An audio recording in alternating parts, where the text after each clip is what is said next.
Assalamu alaikum wa rahmatullahi wa barakatuh. How are you guys doing? And welcome to another session where we're going to be covering some very important topics, and we're going to make this a two-part session. The first part is going to be more practical with the audience, and I think those watching at home should be attentive as well, because it's in these corrections, it's in these feedback sessions where we actually develop the most, both here and at home as well. Practice makes perfect. I mean, that's obviously a cliche now, but it's true. You can't really learn a language through just learning the theory of it. You have to start speaking the language. You can't learn to swim by being outside of the water. You need to get into the water and start moving your arms around. And like anything else, public speaking requires the most practice because actually there's elements involved in it. There's the kind of presentation element. There's the psychological element. I mean, a lot of people, and there's some psychological studies on this, have a lot of nervousness and anxiety presenting in front of people. In fact, I think in America they said it was the number one thing people have anxiety of doing, public speaking. Also, it's a big thing for a lot of people. But the only way out of that is through exposure therapy, or what the psychologists brand as such, which is the idea of exposing yourself to the same behavior repeatedly until it becomes normalized in your mind, and then you're able to reduce that anxiety and be a better public speaker, not just in the context of doing it in front of a camera like this, doing it in front of a crowd, doing it.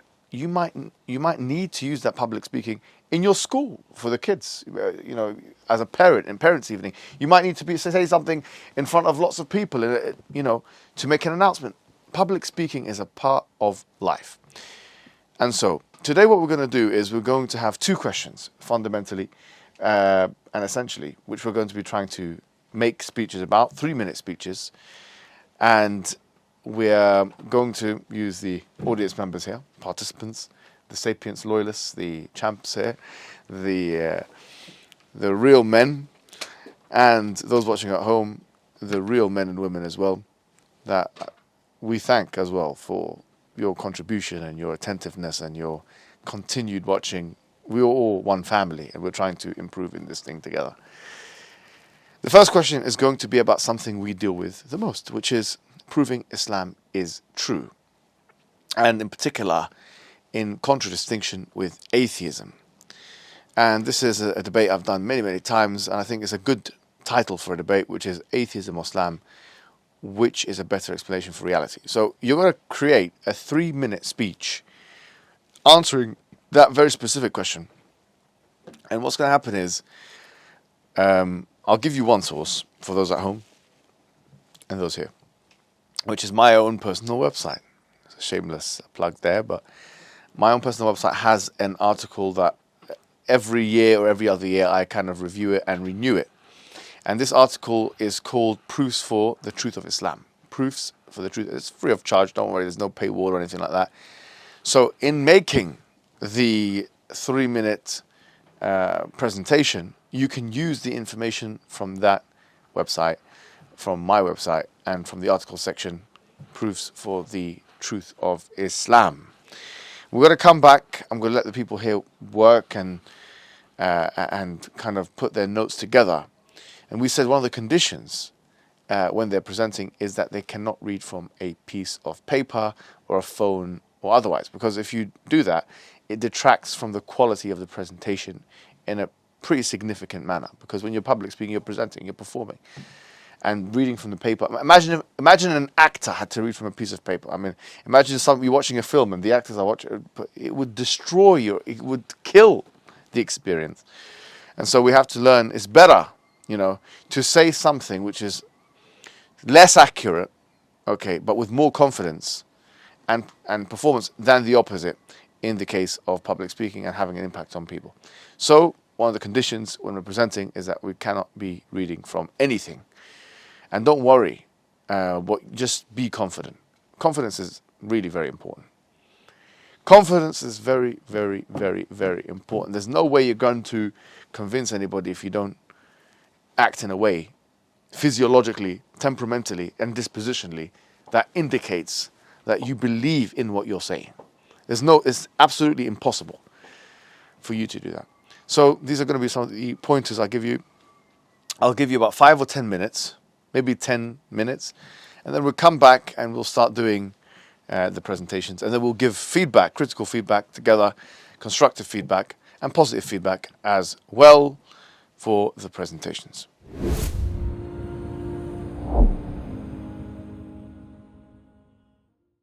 Okay, we'll go for the first one. 3, 2, 1, let's go. Assalamu alaikum. Bismillah ar-Rahman ar-Rahim. So, discussion is to prove the existence of God, specifically the truth of Islam, that Islam is true. And that would need, obviously, that's a much deeper discussion, but if we're talking just a few points, quick points to mention, in general, the existence of a creator, I mean, that's just the basics. If we're talking about, the beginning of everything, we can go into, you can't have infinite regression. That's just the most easiest argument that you can make. And whatever an atheist would try to bring to that argument, they'll still have no answer. They know that this lamp or this book cannot just come from nothing, but when it comes to the existence of humanity and universe, suddenly that can come out of nowhere. We're talking about examples like sayings like dominoes, for example, the domino effect. That phrase would mean nothing if there wasn't a start to the dominoes and the end to the dominoes. It has to begin, it has to end somewhere. And when we come to the point of Islam, and the existence of that, where does the guidance come from? If we do believe now in a God, surely there is guidance in that. So then we come to religions and come to the belief system and which one makes more sense. And if you study them all, obviously from a biased point of view, but then if you look at it, Islam will be the truth because the proofs in it. Whatever scientific discoveries, Islam will have the answer to that. Corrections in history, for example, Pharaoh. The history books, even the Rosetta Stones or historians, the historians will say that the kings ruled or the pharaohs ruled Egypt always. When Quran comes along and it specifies no, kings ruled, but Pharaoh was in a specific time. And this was proven later. Mere prophecies that Sayyidina Muhammad Isa made. About barefoot Bedouins building tall buildings. We all know who they are in this day and age, and many other prophecies that don't come to mind. But you need to pick up these books, history books, sunnahs, hadiths, etc. The chains of narration, even that in itself is a proof of the preservation of the Quran, preservation of Islam. No other text, no other documentation in history has that quality, has that depth of science and scrutiny in terms of making sure everything is correct, everything is on point essentially. So I think in this sort of the short time, that's sort of the safe surface level I can speak about the proofs of Islam. Obviously, if one's going to deeper discussion, you could, but you end up with the same result. Oh, well, that was actually a good presentation. MashaAllah, that was a very good presentation. So you can take a seat. I'll give you some feedback, and then Sabur, and then everyone else give feedback. We'll do it that way, yeah. So the first thing I'll say, you really warmed up. The beginning was a little bit dull. Okay, the beginning, with the beginning of a speech. Remember before we said that if you want to start something, you want to start in an emphatic way, an inquisitive way. Like we mentioned about the surahs of the Quran. They ask a question, for example. Allah says, Al-Qari'ah, Mal-Qari'ah, Al-Haqqa, etc., etc. It's a question. There's something to grab the attention of the mustama', of the listener, or the audience. So that could be improved in the beginning. But then you really warmed up, actually.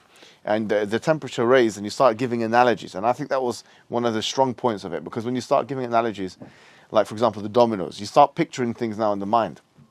And your arguments were sound. I mean, you're giving arguments about the infinite regress and stuff. However, now, once again, on the critical side, what I would say is that sometimes you shroud or you couch your language with words of insecurity, I would call it. I can't remember it now. I just know that.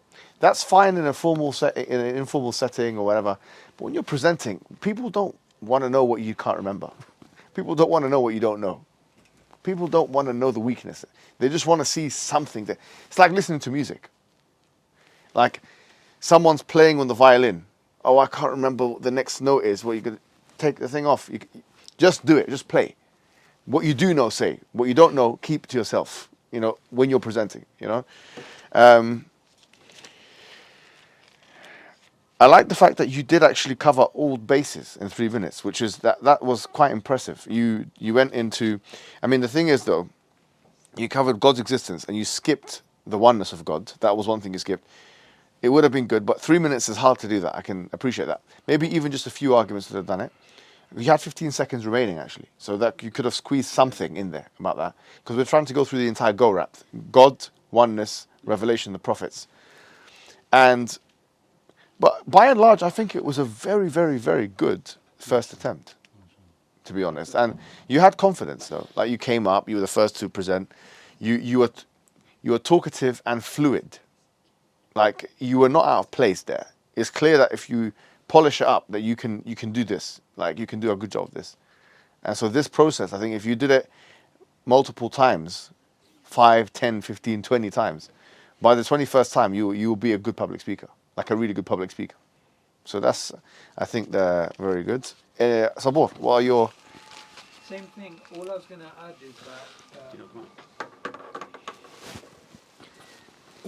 add is that... you were adding in a few words which could be interpreted as being insecure. And the fact is, you just have to be categorical. You have to say, yep, this is what we believe.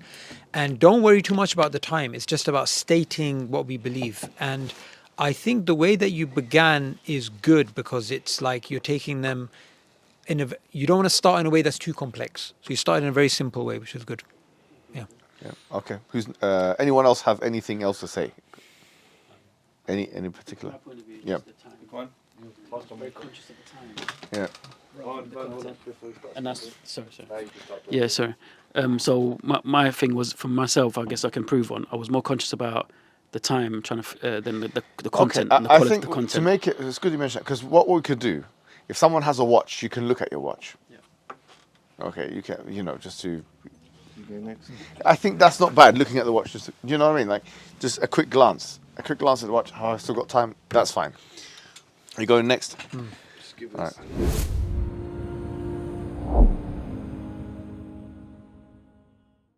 Ready? Go. The question before us tonight, is it Islam or atheism which makes sense? Now, I only have 3 minutes, so we're going to have to look at what we agree about. What we collectively agree here is that we live in a moral universe. There are rights, there are wrongs, there are duties, there are obligations. We also agree that things around us are contingent. They're limited. We agree we are something rather than nothing. We also agree around us we see design, we see order, we see structure, we see regularities, we see laws of nature. So when we look at these facts together, and the fact that this universe had a beginning, then the question is, what better explains reality? Is it atheism, or is it the belief in God? Now, the belief in God explains all of these brute facts, and atheism cannot account for them, let alone define them, including today's world, which is filled with moral anguish. We feel the pain of the people around us. Yet this pain, according to the atheist mindset, is nothing more than chemical reactions in your mind. So, ladies and gentlemen, tonight the real question is, what is true, atheism or Islam? Now, when it comes to explaining the brute realities, we know that these realities are explained better by God than by there being a lack of belief in God. So, then the next natural question is, would this God have left us without any form of guidance? Would you create a factory and not send a manager there and leave all the workers and all the people confused? No, you would send a form of revelation. And since you'd send a form of revelation, there has to be a way of us recognizing what is true and what is false. Now, when it comes to the belief in God, based upon reason and logic, we can agree that there is one all-powerful, transcendent God. And that one God is the only one that should be worshipped. This is what reason calls for. And guess what? Islam is the only religion of pure monotheism, and therefore it is the true religion. All the other religions call for the worship of other than God. So since atheism has been ruled out because of the brute facts we agree about, we need to agree about Islam. I just completely messed up the time. Yep. All right. So yeah, I think you've understood what the obviously that very strong beginning. You know, start with the question. You've done repetition, which I liked. You know, we agree, we agree, we agree. And what I liked, one question that I might even steal from you is, would this God have left us without guidance? It was a very nice segue and a very nice transition. Like you moved nicely between the. Once again, you didn't mention anything about oneness of God, which is, I know it's difficult. 3 minutes is difficult, right? And when Islam came up, you had 19 seconds left. So it was more of a timing issue. I think this was. You know, when I was sitting there, I thought 3 minutes was 3 minutes. It was like 1 minute. The time was so fast. Yeah. It's difficult to cover all bases. One thing I'll say, like, you went into like a high-pitched presentation. Like it's there, right? I don't know if that suits you better than when you're like 2 decibels lower. And it's like, do you know what I mean? Like when you're presenting in a more charismatic and less, if you want, proclaiming way, you know, that kind of Christian preacher kind of. I think I can do that with 20 minutes. When you got 3 minutes, you have to start strong. And for me, I was trying to build an image. And the image is, here are brute facts, Islam explains them. Now, those brute facts, if you don't bring them in brutally, if you bring them in like... No. It was, you understand? I think it was definitely strong. There was no weakness in there. Like, no one would look at this guy is not sure what he's talking about. But the proof of Islam, I didn't have time. time. That was the issue. That was the issue. Well, yeah, alhamdulillah, it was good. I think rhetorically it was nice. I just want to add something, by the way. This is what I prepared before. My idea, if I sped up, was now we go into Islam. With Islam, we have the linguistic miracle, the sociological miracle, the historical miracle, the preservation, the predictions. I'm only going to go over one prediction, and then I was going to go over like one of the predictions. So that was the idea. The idea was to start with Tawheed, and then go to one prediction and then say, look, this is one prediction amongst many. Perfect. However, I do feel that now I've experienced it. 3 minutes is nothing. 3 minutes is really, really tough. Yeah, absolutely. Okay. Thanks for that. Who's next?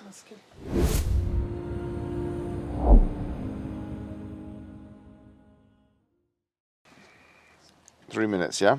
You ready? Yeah, go on. Saqib? Yep. Okay, go.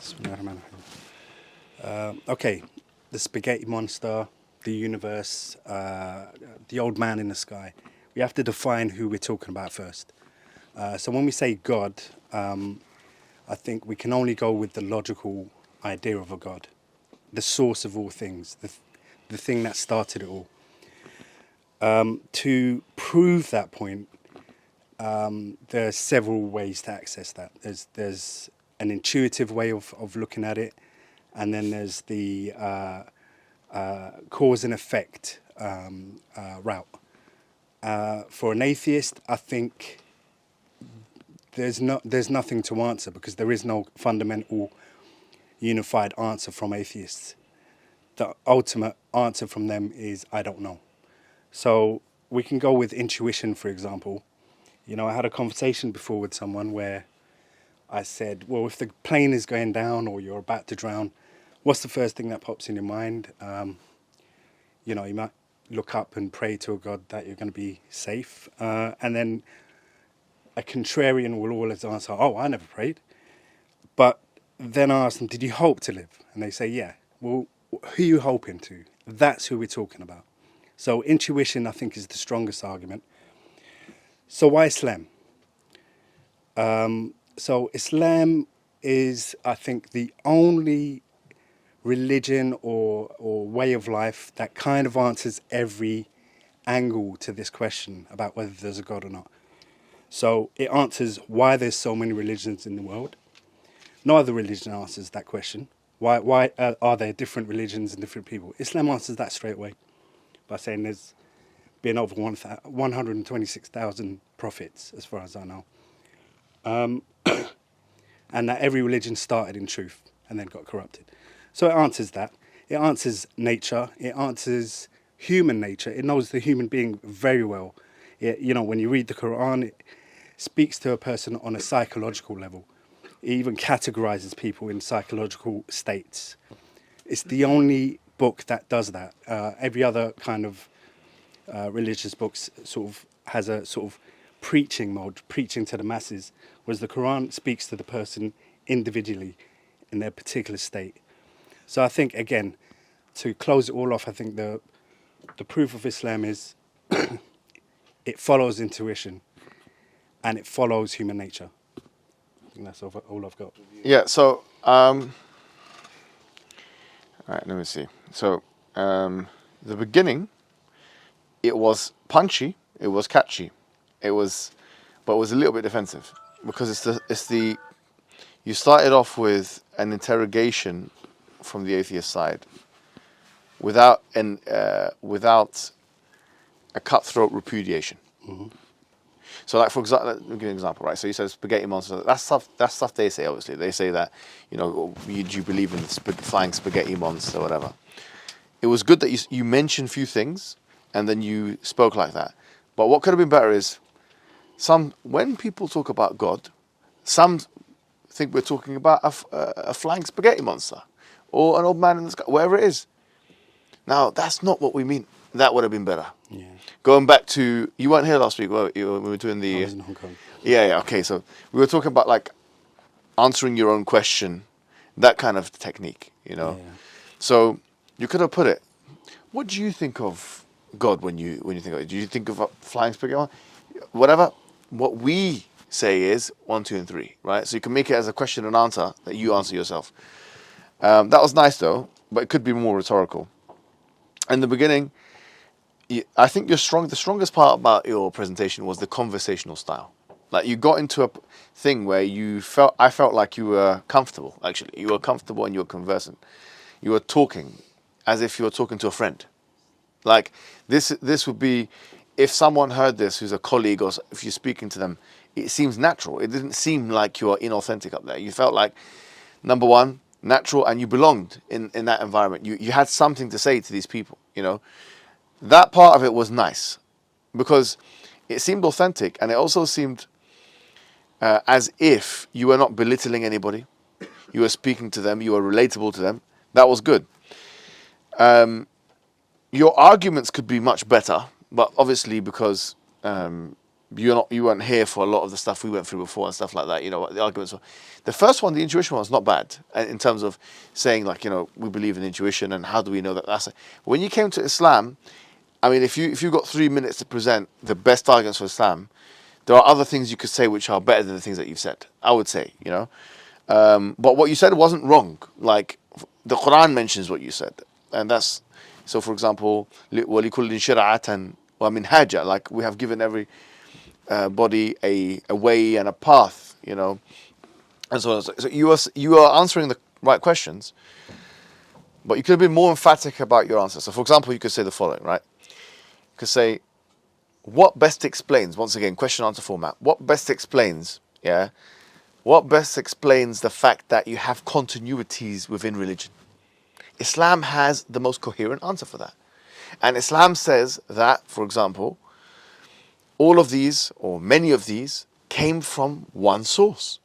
Like, it's the same content, but just kind of restructure the way you're presenting it a little bit, make it more catchy and more rhetorical, it would have been good. But then add some of the stuff that we sent in the group as well. Obviously, I don't know if you saw it, but that would have been nice. Something about the prophecies, something about the preservation of the Quran, something about the lack of contradiction in the Quran, something like that. These are some of the foundational arguments, I would call them. Yeah. It was good that you moved and segued to Islam, and I was looking at the clock, 1 minute and a half. So this was very well timed. It was very, very well timed because you had 1 minute and a half talking about atheism. And then you had 1 minute and a half talking about Islam. And another strong point of your presentation was you engaged with the interlocutor.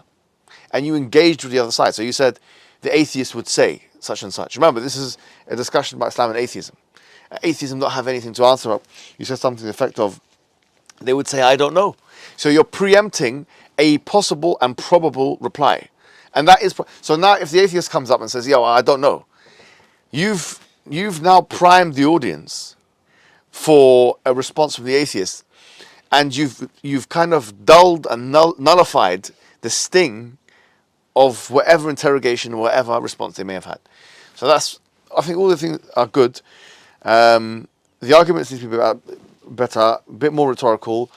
But I think you belonged up there, man. Once again, you keep doing this stuff, and within the 10th or 11th time, you'll be, I said to you 25th, 26th, but within the whatever time, you'll be yani, much a different beast. But we just have to keep doing this. MashaAllah. Next person. Sabur. I really liked that you started off with the definition. That was really good, bro. Right? So you basically, there's a common denominator you began off with, and you kept it simple. Now, the plain example or the crashing example, that's really powerful, because when you speak to non-Muslims on the street and you say to them, everyone's had some experience. Either someone's got cancer or someone was in a car crash. Non-Muslims, even atheists would say, yeah, I did. What's his name? Richard Branson, the balloon. Do you know about the balloon incident? He was in the balloon and he nearly died. And, yeah, exactly. So that was a really powerful thing. The other thing I liked is you didn't add too much on the plate. You kept it simple, kept it direct. One thing I would say is the way you begin, how does our shahada begin? The shahada begins with a negation. So the shahada is, there's none worthy of worship. So there's a no first, yeah? When we're starting off, we're not giving a talk about Islam. We're saying Islam or atheism. So the easiest way of promoting Islam is by slapping down atheism. That's a really interesting point. So inshallah, when you guys stand up as well, just remember that. It's not a speech in a vacuum. We're basically, it's almost like if we can show atheism's nonsense, automatically there's more points for Islam. And just to add, as you were saying that, I thought of something else, which is, if you guys remember last session, we talked about rhetorical questions, we talked about all kinds of techniques. You should be thinking about that. So obviously you weren't here, so once again, it's your disadvantage. But, so for example, on the plane example, right?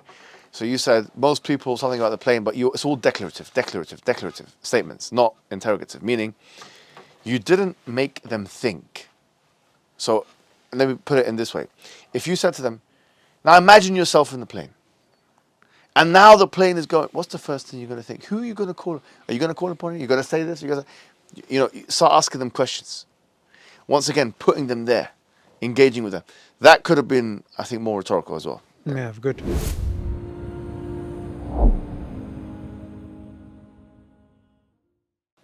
Dear audience, I'm going to take the liberty of reinterpreting the motion here.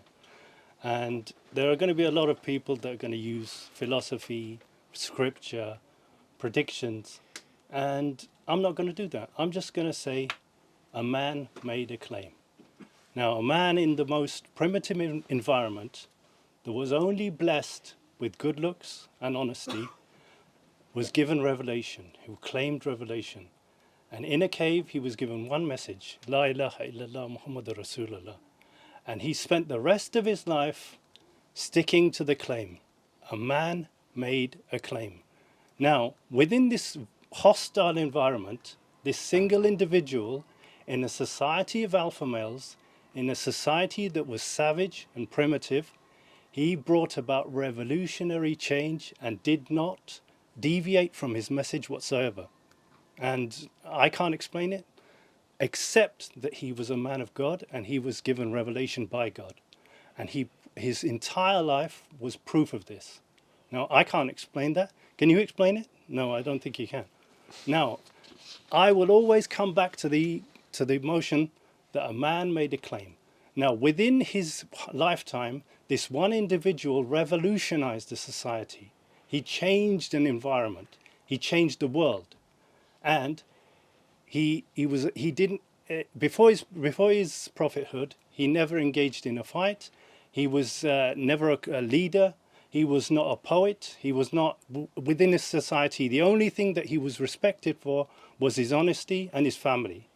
Now, within a period of 23 years, this man changed not only his environment, but his reverberations went out throughout all of the world, and he changed the entire world. And now we are in a society where not 1 second, 1 human second will go by without his name being mentioned with love and respect and reverence. And this will continue until there are human beings on the earth. My audience, I say again, a man made a claim. And thank you very much. MashaAllah. Yeah, very good. Now stay. Okay. Time for the scolding. I really like that. Maybe I'm biased towards Tariq, but you guys are going to have to criticize him as well for me, isn't it? I don't like "dear audience." Okay, that I think should have just been deleted. Well, you started this next sentence after that was good. That people try it with philosophy, this and that. I think that should have been your first sentence. Rather, "dear audience" it's not a letter. Like it was right. It was like I'm saying. A man made a claim, and then that kept being repeated. See, this is the benefit of doing what we're doing, yeah? Because honestly, that made the speech. A man made a claim. You would call that the man made a claim speech or something like that, because he kept repeating that same thing. And it's a very basic thing. So we talked about repetition. The Quran does it a lot. Poetry, Shakespeare, whoever. We've seen how effective it can be now in the context of actually giving a speech. It can change the whole speech. And it did do that. So that's obviously one of the strong aspects of things.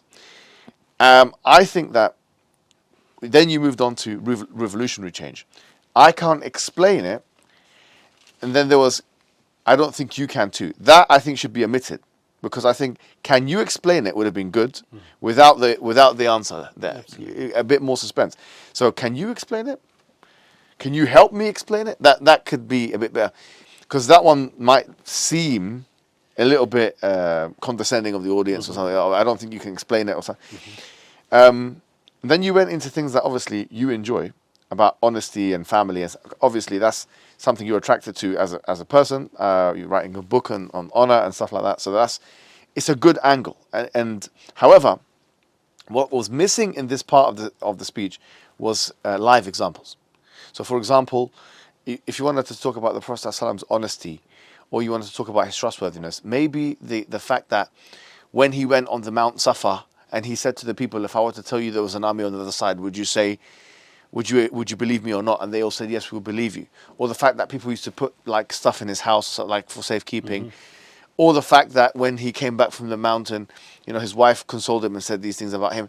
Or the fact that the people entrusted him with, the black stone to put it. So it shows you that he has an honor. So what was missing here was examples. Yes. Okay. If you had put in a couple of examples, this would have really spiced this thing up and strengthened and bolstered it. But another thing I would say is missing was anything about atheism. Yes. Okay, so there had to be a treatment of that. You're discussing, okay, you might want to say the whole point of the speech, and I would agree actually, was that you are not even going to address them. It was almost rhetorical. That you know how in the Quran it says, "Am khuliqu min ghayri shay'in humul khaliqun," were they created from? There's no verse in the Quran that Allah is speaking directly to the atheist. I mean, and that's for a reason. If you don't believe I exist, why should I speak to you? I mean, you know what I mean? Like, it's demeaning for Allah to speak to an audience He doesn't believe exists. But there are verses, by the way, about those who disbelieve. يا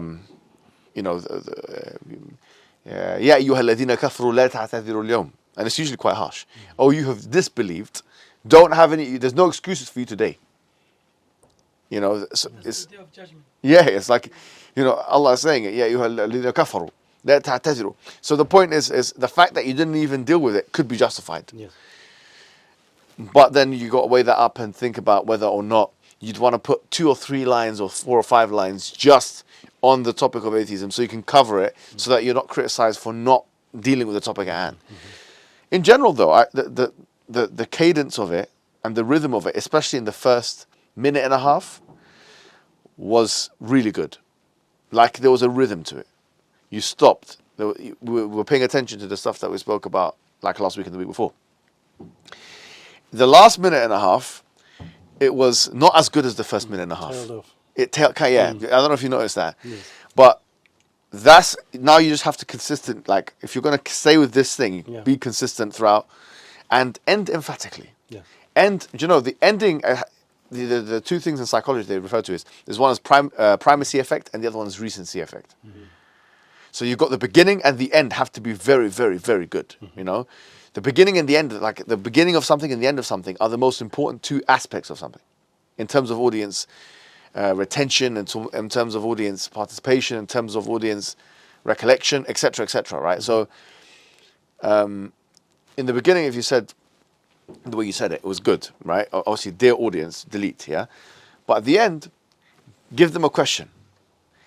Tail off in a nice way. Finish off in a way to, and that is what I blah blah, something like that. And that's something we can all think about. Something like that. Do you know what I mean? Yes. That is something we can all think about. Do you know what I mean? Something like that. But what I liked as well is that you've done a lot of rule of three, which obviously we spoke about, the rule of three, like mentioning three things. Yes. So yeah, I think it was a really good speech, and we need to do more of them, because if you continue at this rate, you never know what we can achieve. Alhamdulillah. Any other Sabur? So one small point, think of it like a military strategy. Yeah. So you got the atheist side, you got the Muslim side. If the Muslim side manages to take over the wells in the middle of the battlefield, 90% of the job is done, because they've cut off the supply of the atheist side. In this case, those wells is the belief in God. So it takes a long time to justify why Islam is true. But it's a very short way of showing that atheism is false by showing that we believe in God for rational reasons. Automatically, you've won over the audience. Because even if you just show that it's rational to believe in God, automatically the atheist side is down. So you began off with the Prophet, peace be upon him. I think that's not the right way to do it. You have to begin off with the strongest point. And in the Quran, what does it begin off with? It begins off with hamd of Allah, with remembrance of Allah, with worship of Allah. So you begin off with certainty, and you begin off with why we believe in God. Once you've done that, then everything else follows. It's a lot more easy. And one of the other things I was going to say, the way that you were conveying the information, the style was very good. The style and the tone. And I think he's now forged a style of his own. Yeah. And the thing is, I've noticed, like, when this is why it's very important to do different contexts, because when you're sitting down, you have this, as I mentioned, kind of professorial style where he'll sit down, kind of and speak and respond and stuff, and there's a pace to that. But here, the style is similar, but it's not the same. There's a different kind of style, and he's still working on that style. And that's how there was kind of like two segments of it. The first minute and a half, the next minute and a half. So you've worked a lot on that style. We need to get you in different contexts, and all of you guys in different contexts. And you made a really good comment, because you look like a history teacher. No, in a good way. He's done a history degree. I've got no dandruff. So. Okay. So when you don't match your own style, like for example, if you start talking like a roadman, do you understand? Like you have to act in the way that you look, and you did that really well. Yeah.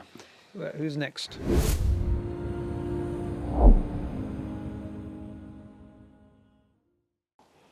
Now, do we have to get bogged down in the details? I don't think we do. Let's keep it very simple. And I'll start by saying, just look around you. Just go outside. It's that simple. Put it this way. How do we know gravity exists? Can you prove it? No, you can't. How do we know it exists? Because we see the effects of it. It's the same with God. Look outside. What do you see? You see balance. You see order. And with that, we know God exists. We see the effects of God in our everyday life. So again, it's that simple. God exists. Now, moving on, you might be asking, okay, well, why is Islam true? What about Hinduism, Judaism, Christianity? Well, that's very simple as well. There are many reasons why Islam is true, but I'll give you just one very simple reason, and that is preservation. If we look at all religions, Islam is the only one that is perfectly preserved, letter by letter, word by word. How is it that Islam is the only religion where the same words that were spoken 1,400 years ago are currently being spoken today? If you look around the world, two people from different parts of the world are saying the same words every single day. It's that simple. Now you might be thinking, why aren't there 2 gods, 3 gods, 4 gods? Well, that's very simple too. We all work. Now, can you imagine going into work, having 2 bosses on an equal level? One of them is firing an employee and one of them wants to keep him. Is that possible? No, it's not. So, it is essential for there to be only one God, necessarily. Now, I'll leave you with this question. How is it possible for Islam to be the only perfectly preserved religion in the world, specifically through its scripture? Thank you. Inshallah, inshallah. Okay, say that. All right, let's start. So, you started off, just before you said just look around, balance, order, gravity. The argument of something we can tell something because of its effect is a good argument, and you can use it. And it's a simple argument, and everyone will appreciate and understand it. But it took you 30 seconds to get to this point. So I was looking at the time. You said, let's not get that bogged down in the details. And then you said some other sentence. And then you said a third, and I didn't know where you were going with it. This, for the first 30 seconds, it was a waste of 30 seconds. To put it bluntly, there was no need for that. Because you've got a very limited time. And you could have just started with, you can delete the first 30 seconds, just look around you. When you said just look around you. That would have been a very nice place for you to start the entire speech. Just look around you. Yeah, so that's one thing. Make sure you have a very clear direction. You know, I was talking to a food critic, an actual food critic, like a proper qualified food critic, and I asked the food critic, I said, "How do you know when something is a good meal?" And that food critic said to me, very interesting thing. When the food is going in, like it knows what, there's a clear direction. It's achieving a desired effect on the person who's eating it. So, for example, a curry. Why is curry so popular? Because it has an effect on you, which is excitement. It creates excitement. So, likewise with content, make sure you go in one direction. Yeah, from the beginning, you're basically taking them by the hand and you're moving them around. But if you're taking them by the hand and they don't know where they're going, you know. So that 30 seconds, cut it off. Then you mentioned, yes, gravity, yeah? I like the part when you say balance and order. I like your argument for one God. That was a good argument.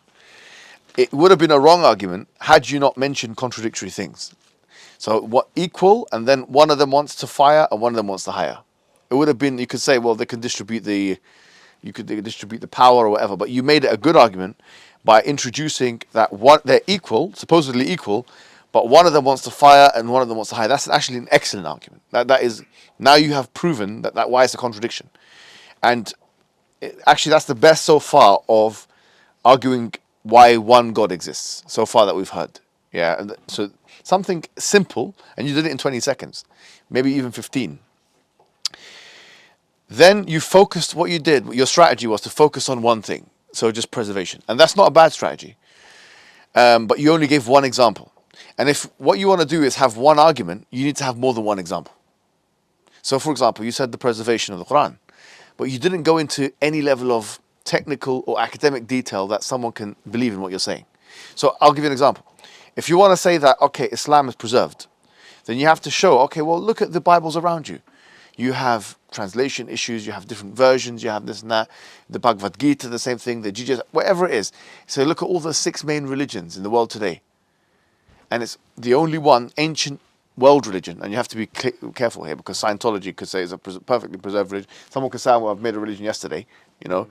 These little things, I mean, pedantic people would catch you on this. Oh, I've got my own religion. That example, but my mind was racing.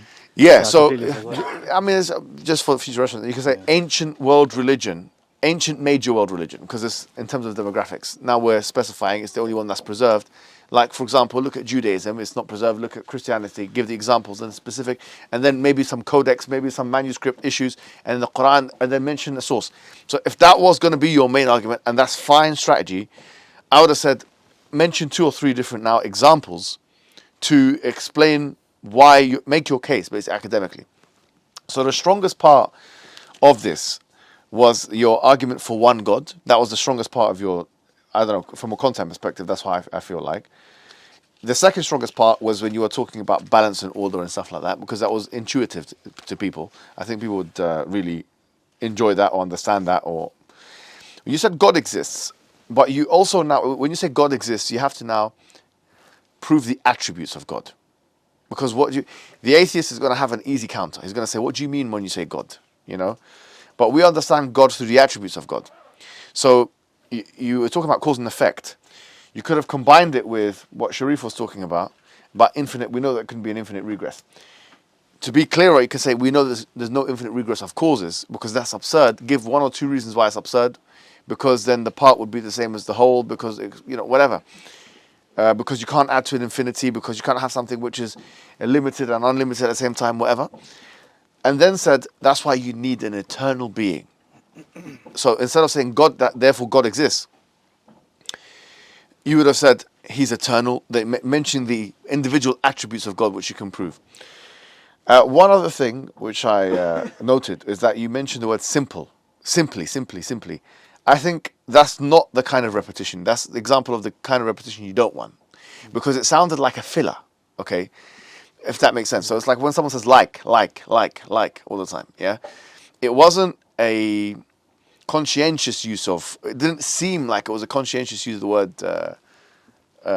simply. Like, for example, in contradistinction with what Tariq did, which is that it was very conscientious. He was saying something like, I can't remember the phrase you kept repeating, but you had a phrase that you kept repeating, right? A man made a claim. A man made a claim, right? So that was clearly conscientious. When you use the word simply a lot, it can detract. So he's just filling up words now. He doesn't know what to say. He just keeps using words simply. It can have the adverse impact. So repetition has to be strategic, and it has to be conscientious, deliberative. It has to be deliberate. The audience must be sure that you are repeating yourself, not because you have run out of words, but because you are doing it for rhetorical reason. Do you see what I'm saying here? Makes sense. That's all I have to say. Sabol, what do you? Yeah, nothing to add except, look, the easiest thing to begin off with is when you contrast Islam and atheism. And because atheism is such an easy thing to kick, and that's the first thing the audience remembers. And your opponent on the other side, when they get a kick in the teeth, that's when they're going to feel it. Yeah. So in the first second, it's best to go surgical and hit them hard. And with Tariq, the same issue. I think one of the brothers did mention atheism. I'm not sure if you mentioned it. I don't remember if you actually mentioned it. But other than that, I actually liked the simple thing. I actually liked it.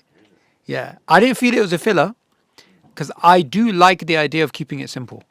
And your style matched your appearance. Anyone else?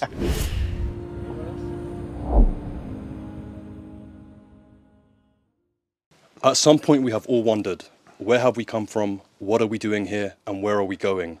And we might have been satisfied with the answers we have received to these questions growing up, perhaps from our parents, from societies, or perhaps we've suppressed this question entirely. But have we given it sufficient critical thought? 8 billion people in the world, many different religions, thousands, maybe even more, different worldviews, competing truth claims. How can we figure out what's actually going on?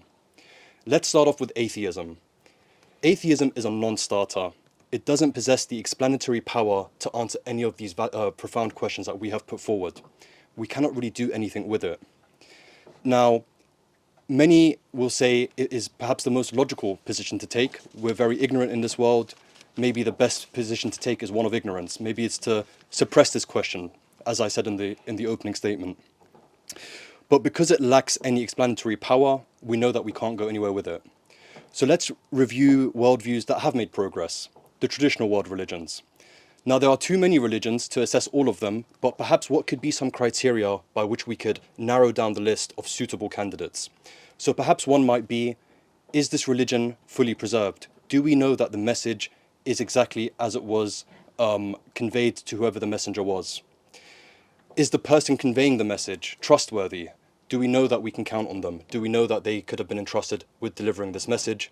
And to my first point, does it have explanatory power? Can it answer these three questions that we postulated in the beginning?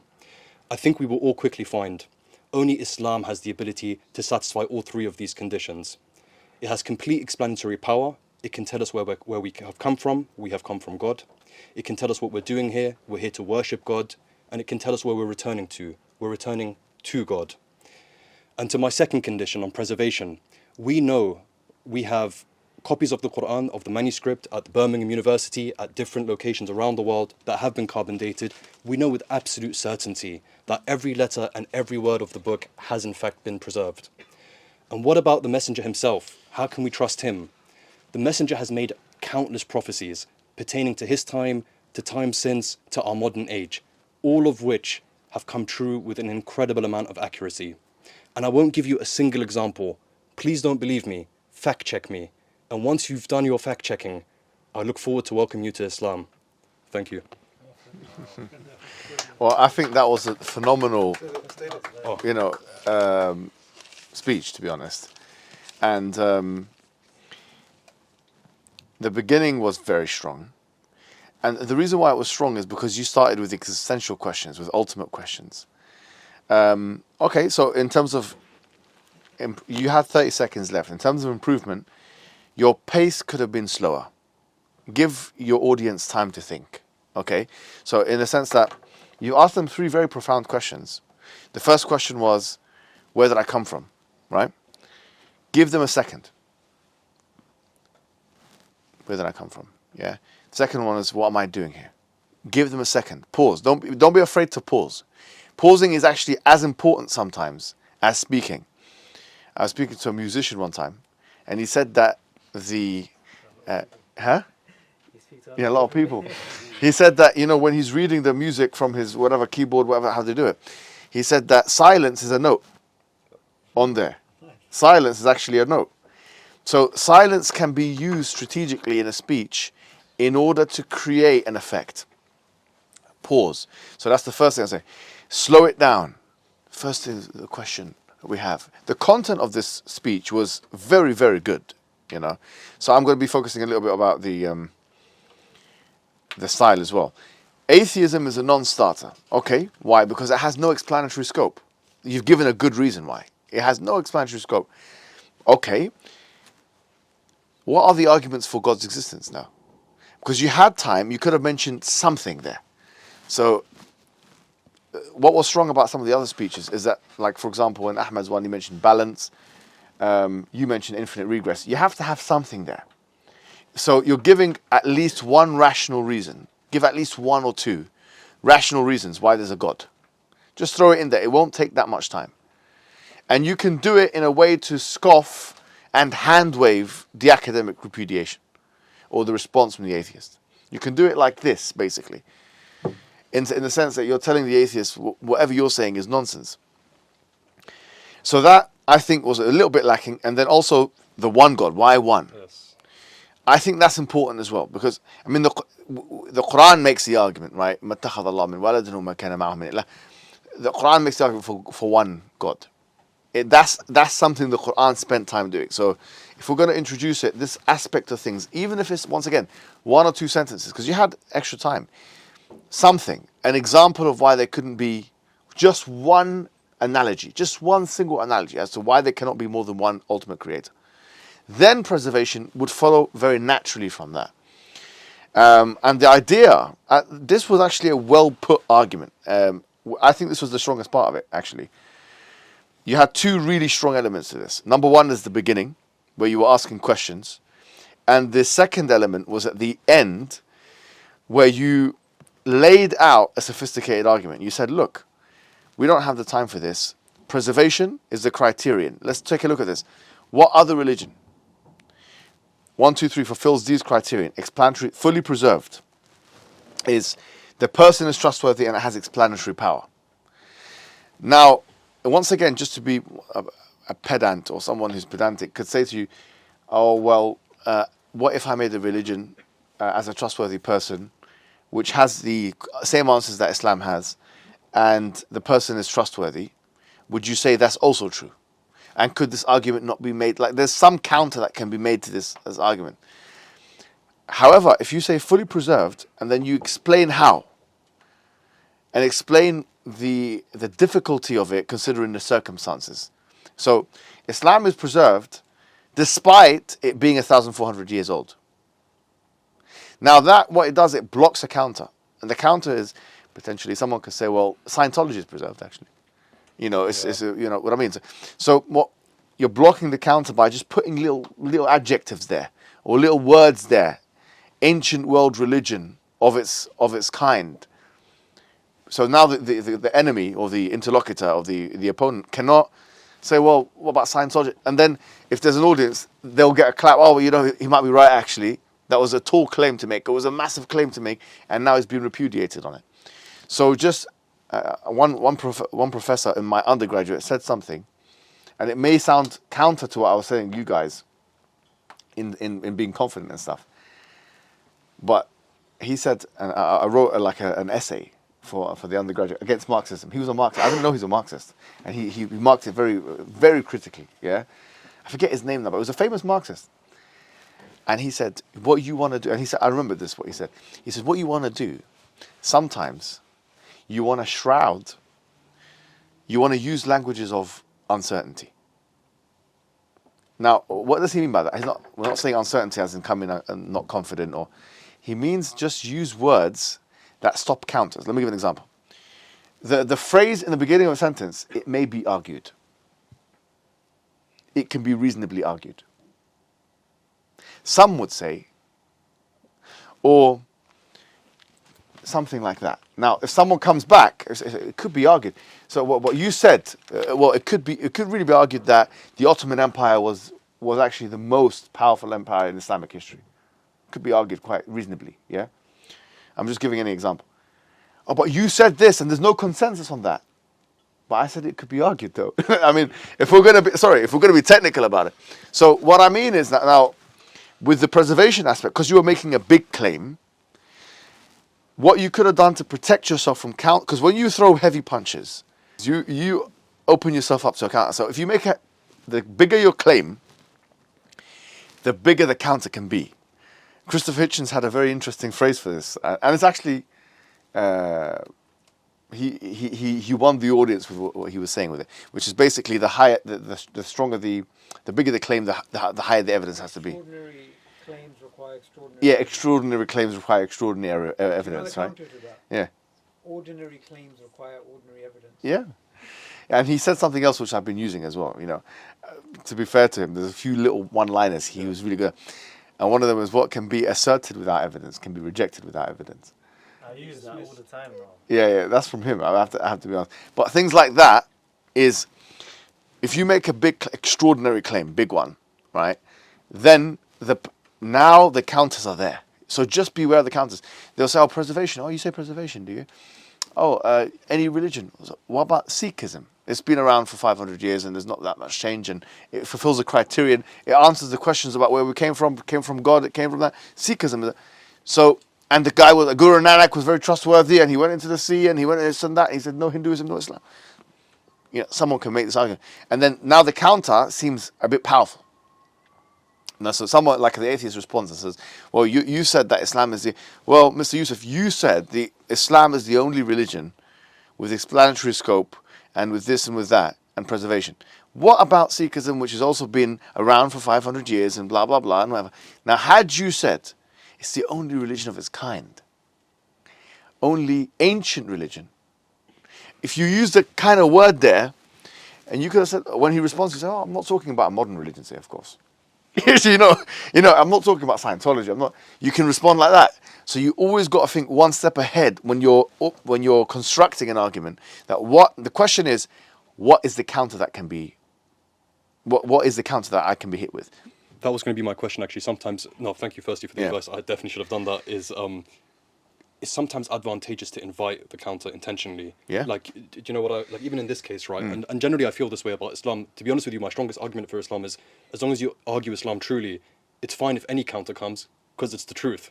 So it's ready to absorb any counter hit. Yeah. Maybe not in a certain debate setting or whatever, but my yeah. point is, maybe you want the guy to attack you on that point, so you intentionally leave it ambiguous.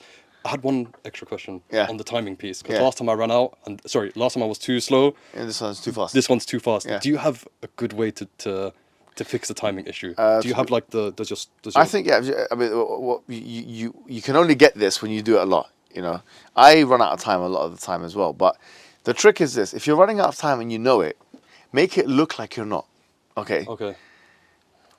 Like act like you were just about to finish anyway, or So there's many things to be said here, but I think you guys have understood the point. Like, you know, make it look like you're in control of the fact that you're losing time. Do you get what I mean?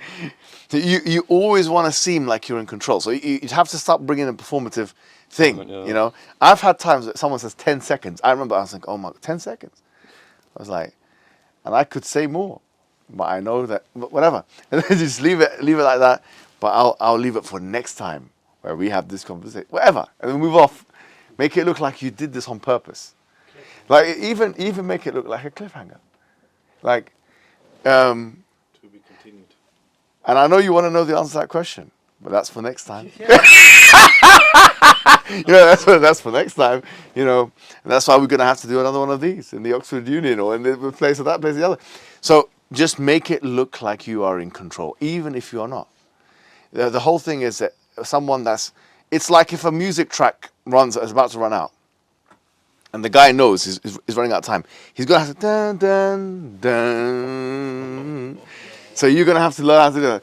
So you're some violin guy, yeah, and then you got 10 seconds left. I have to end it now. 10 seconds. He knows now. 10 seconds left. Oh, okay. Dun, dun, dun, dun, dun, dun, dun, dun, dun, dun, dun, dun, dun, 10 seconds left. Dun, dun, dun, dun, dun, dun. Do you know what I mean? Like, so you make it look like you've planned that all along. Don't abruptly end. That is not nice. That is not good. But it was actually a fantastic speech, to be honest. So I did enjoy it, and I was impressed by it. So mashallah, that was good. Your style was very good. The style was really, really good. In fact, I think you should adopt that style. It's like confident, and the flow was good. The other thing I was going to say to you, I really agree with your point of inviting a counter. Because if I'm about to debate someone, I just need one chink in the armor for me to attack. So the invitation that you want to give is for them to attack your belief in God. Because you said it categorically. Atheism is a non-starter. It doesn't explain anything. It doesn't explain beauty, contingency, moral agency, consciousness, the origin of the universe. All of these things we all agree about. It's a non-starter. So you provoke them. What you don't want to do is to get into a counter where they're talking to you about preservation, because they don't win, you don't win. They waste your time. So invite them so that they may attack you on your strongest point, which is the belief in God. And overall, I think the way that you began, I think you captured the audience. There's some charm. Yeah. Did you feel that? Was, yeah. There's some charm in there. The thing is confidence without arrogance. That's where my issue is. So when I present... Wait. Unfortunately, I was going to say this, yeah. If he tried to do that, if he tried to be like you, if Hijab tried to be like you, I think everyone would boo him. Yeah. It's all because he's being fake. Yeah, he is what he is. Yeah. It's good that you've got confidence without the pomp. You know what I mean? That is, trust me, it's a difficult balance to get, and it comes naturally to you. So I felt like you were in your element. I really do. I feel like if you do this a lot, you could actually become a renowned public speaker, bro. To be honest, in my opinion, actually. Yeah. If you do this 10 times, if you do this 10, 20 times, you start learning arguments and stuff. You could actually start doing this. To be honest. Yeah. And talking about renowned public speakers, we got one coming up already, mashallah.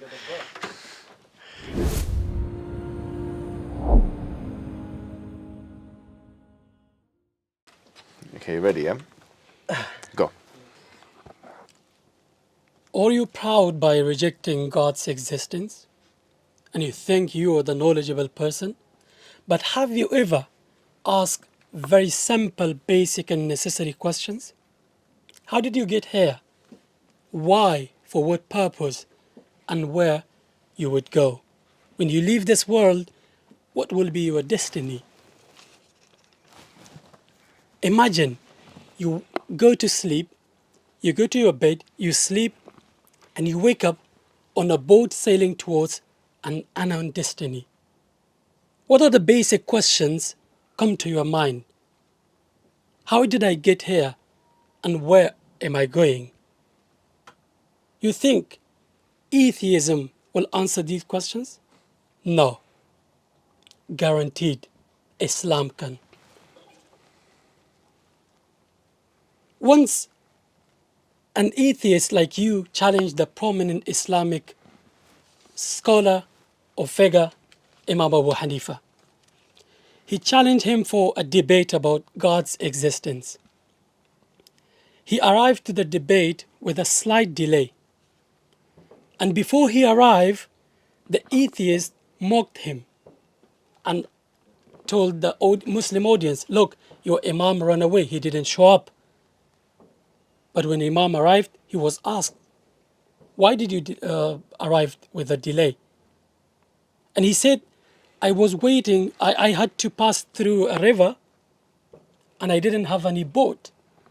So I was waiting there, I saw a tree cut down by itself, the planks and the woods came together, assembled and made a boat, and I used that to come here. There was a delay. So the atheist started mocking him. How this can be possible? A boat created by itself. So Imam turned the same argument against him. He said, if you cannot accept only a boat, a simple design can be created by itself, how can you challenge the creation of this complex universe? Now you tell me how this is possible. Do you think atheism can answer these questions? No, guaranteed Islam can. So let me ask you another question. Have you ever thought about your own self, your body, your smart design, how this came to existence? Time. And I can go along with lots of questions, but I'm going to leave you with one thing. When you go to bed, before you sleep, answer these questions. And if you would like to find the easiest and quickest way, atheism cannot answer, Islam can. MashaAllah, MashaAllah. Okay, so I think you started very strong. I like that. You started with a question, and it was, and you started with the most important questions. Like we said before, the questions that Yusuf started with, they were good questions. These existential, purpose-driven questions are the best questions to. I mean, in my experience in Dawah, I don't know about you, Sabur, going in different countries and stuff like that. I think what's more powerful even than the arguments for God's existence is asking people about purpose. So what's the purpose of life? That question, Khalid Yassine, if you remember, he made this a long time ago. The purpose of life. Why was that lecture so popular? Because it just hit a nerve. It just struck a chord for people. You know what I mean? So I think this is the way to go. To start like that. How did we get here? Okay, so you said guaranteed Islam can. But you didn't make any positive argument for Islam. Now, the reason for that, one of the reasons, is because of timing. The Abu Hanifa example that you gave is good for a Muslim audience. I don't think it's good for an atheist audience. Why? Because they don't care about Abu Hanifa. They don't even know who he is. For them, the people that they care about are, the Enlightenment figures, if anything, So I don't know if you could have reformulated that yourself. So instead of mentioning Abu Hanifa, Imam said this and what happened, I think you could have just taken that same concept and just made it your own. So own it yourself and do it yourself. When you say guaranteed Islam can answer these questions and do these things, you need to explain something about the Prophet Muhammad now in the Quran. That was missing in there. But in general, and one more thing actually, an atheist like you. So that could be seen as a bit provocative, overly provocative. An atheist like you, so that you can lose the audience with if you provoke them overly like that, especially if they're from a different background. The ending, do you know when you were about to end, you had something you were saying. You said something, and you could have ended it there. You said something like, "Guaranteed Islam can." That's a beautiful place to end. But then you continued for 2 or 3, and then you went over the time. You went 20 seconds or something over the time. But when you said "guaranteed Islam can," okay, you're making an assertion. You don't have the time to give the evidence. But it's a good place to end because it's a full stop. Guaranteed Islam can. Okay, full stop. It's a better place to end than wherever it ended. So don't be afraid to end the speech. Just finish the speech. If you have a good sentence that is leaving the audience with something strong, it's better to have that than speak more without leaving the audience with something as strong. So the ending definitely needed work. But the beginning was actually very, very good, and it was actually surprisingly good. It was, mashallah.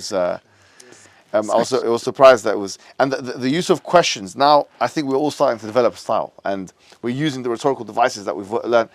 The question approach, honestly, it's such a good approach, man. Like when you start question after question after question, what you're doing is you're piquing interest. You're continually piquing the interest of the audience. You ask one question, like, okay, ask another, all right, you know. Their tentacles are being percolated at each time when you ask a question. When you just make claims and stuff all the time, it's like, oh, you know, okay, whatever, you know. But when it's questions, it's okay. Do you know what I mean? So I think that really spiced up your speech and made it much more rhetorical. Sabur.